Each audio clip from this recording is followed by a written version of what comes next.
Pembelajaran 2, tema 1, organ gerak hewan dan manusia. Subtema 3, lingkungan dan manfaatnya. Kelas 5. Tujuan pembelajaran 1. Dengan mengamati gambar, siswa mampu memahami kelainan tulang sebagai salah satu organ gerak manusia dengan peduli. 2. Dengan membaca, siswa mampu mengolah informasi dari bacaan dan menentukan ide pokok dari setiap paragraf dengan tanggung jawab. 3. Dengan menggambar, siswa dapat membuat komik dengan baik dan percaya diri. Tangan-tangan dan kaki para pengrajin gerabah begitu cekatan dan terampil membentuk tanah liat menjadi gerabah-gerabah yang bernilai seni tinggi. Dari situ dapat kamu lihat betapa rangka dan otot, khususnya pada tangan dan kaki, mampu berfungsi dengan baik. Apa yang akan terjadi jika salah satu organ gerak tersebut tidak dapat berfungsi sebagaimana mestinya? Nah, selesai memilih gerabah yang akan dibeli, Lani diajak ayahnya untuk ke belakang rumah tempat memproduksi berbagai macam gerabah. Banyak pengrajin yang sedang bekerja. Semua pengrajin memiliki pembagian tugas masing-masing. Ada yang membuat adonan dari tanah liat, ada yang sedang mencetak, ada yang sedang menjemur dan membakar gerabah-gerabah yang baru setengah jadi. Ada juga yang sedang mewarnai gerabah-gerabah yang telah kering. "Pak, bolehkah saya mencoba membentuk gerabah?" pinta Lani kepada salah satu pengrajin. "Memangnya kamu bisa, Lani?" goda ayah Lani. Ayah, semuanya kan perlu dicoba. Soal hasilnya dipikir belakangan, canda Lani. "Kalau adik mau mencobanya, silahkan. Saya dengan senang hati membantu adik," kata pengrajin. "Terima kasih banyak, Pak," kata Lani. Nah, Lani pun mencoba membuat dan membentuk gerabah dari adonan tanah liat yang sudah disiapkan. Pada percobaan pertama, gagal. Lani mencoba lagi. Untuk kali ini, Lani lebih berhati-hati. Dia mengikuti semua petunjuk yang diberikan oleh salah satu pengrajin pada percobaan kali ini, meskipun belum berhasil juga, namun sudah menunjukkan peningkatan dibandingkan dengan percobaan sebelumnya. Pengrajin pun terus memberikan semangat kepada Lani. Lani pun makin terpacu mencoba dan mencoba lagi hingga pada akhirnya Lani mengalami kelelahan. Namun Lani belum juga berhasil membuat gerabah yang bagus.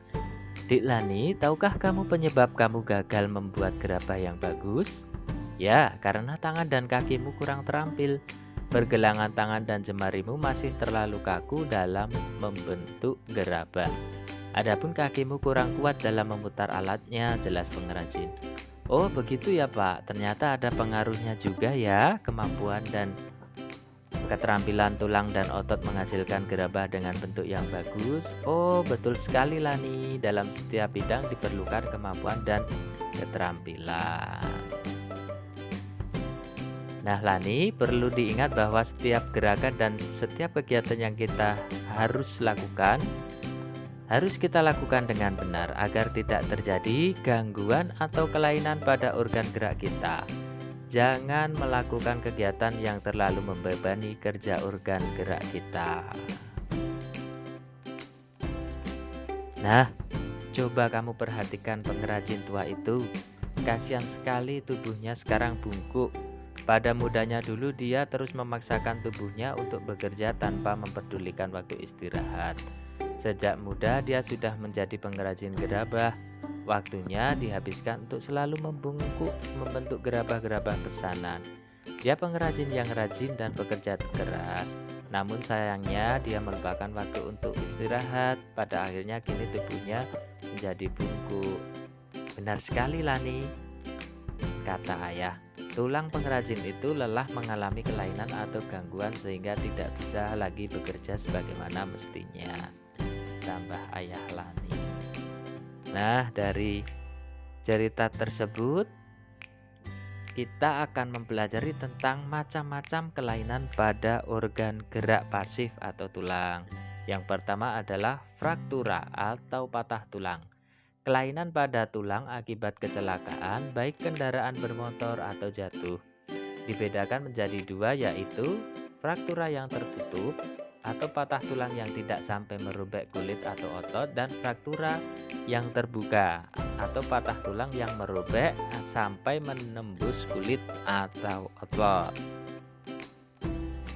Yang kedua, osteoporosis, yaitu kelainan pada tulang yang disebabkan karena adanya pengeroposan tulang. Hal ini karena tubuh sudah tidak mampu lagi menyerap dan menggunakan kalsium secara normal. Yang selanjutnya ada fisura atau retak tulang. Kelainan tulang yang menimbulkan keretakan pada tulang akibat kecelakaan. Untuk selanjutnya ada lordosis, skoliosis, dan kifosis. Apa itu?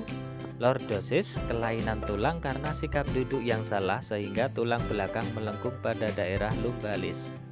Hal ini akan mengakibatkan posisi kepala tertarik ke belakang.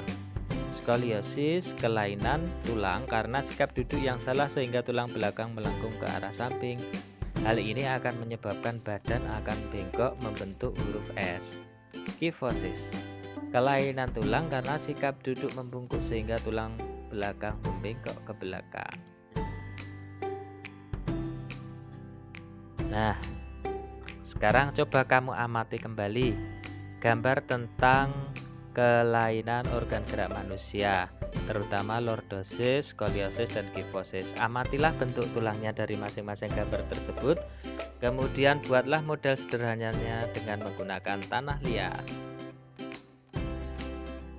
Langkah kerjanya: 1. Siapkan tanah liat dan air. 2. Campur dan aduklah tanah liat dengan air. 3. Remas-remas atau injak-injaklah tanah liat yang sudah tercampur air tersebut dan pastikan sampai lengket, jangan sampai encer atau masih terlalu kasar. 4. Bentuklah adonan tanah liat tersebut menyerupai tokoh manusia yang mengalami kelainan tulang lordosis, skoliosis, atau kifosis. Setelah membentuk, keringkan dengan mengangin-anginkan ya, dan jangan dijemur langsung di bawah terik matahari. Kenapa? Karena akan menyebabkan terjadinya retakan dan pecah. Setelah kering, bersihkan dan berilah warna.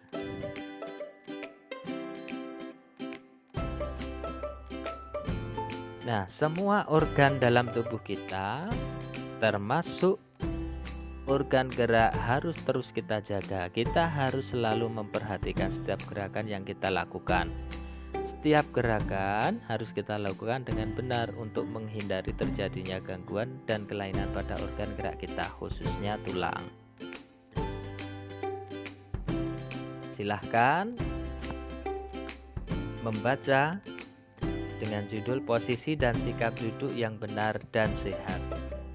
Nah, kamu dapat membaca dengan mempause atau menyetop video ini. Pada halaman ini ada paragraf yang ke-1, 2, dan 3.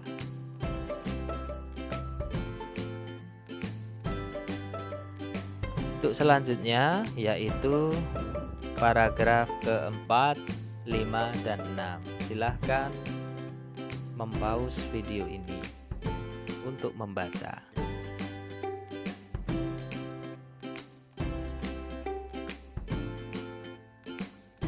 Untuk halaman selanjutnya yaitu paragraf 7, 8, dan 9.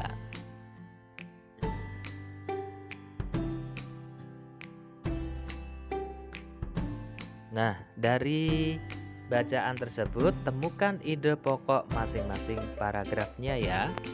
Ada 9 paragraf. Silahkan diputar kembali videonya.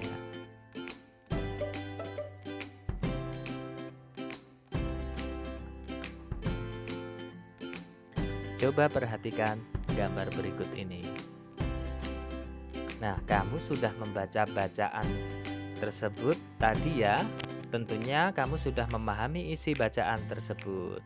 Nah, bacaan tersebut yang tadi kamu baca dapat disajikan ke dalam bentuk komik agar lebih menarik. Coba perhatikan gambar ini. Aduh, lelah sekali hari ini. Punggungku sakit. Bu Catherine, kenapa ya punggung saya sering pegal dan nyeri? Setiap kali duduk di kursi, saya merasa tidak nyaman. Ada apa, Pak? Apa mungkin karena posisi duduk saya yang tidak benar ya? Iya, Pak. Seharusnya duduk dengan badan tegak agar tidak sakit. Nah, dari gambar itu, apakah komik itu? Komik adalah suatu bentuk seni yang menggunakan gambar-gambar tidak bergerak dan disusun sedemikian rupa sehingga membentuk jalinan cerita. Biasanya komik dicetak di atas kertas dan dilengkapi dengan teks.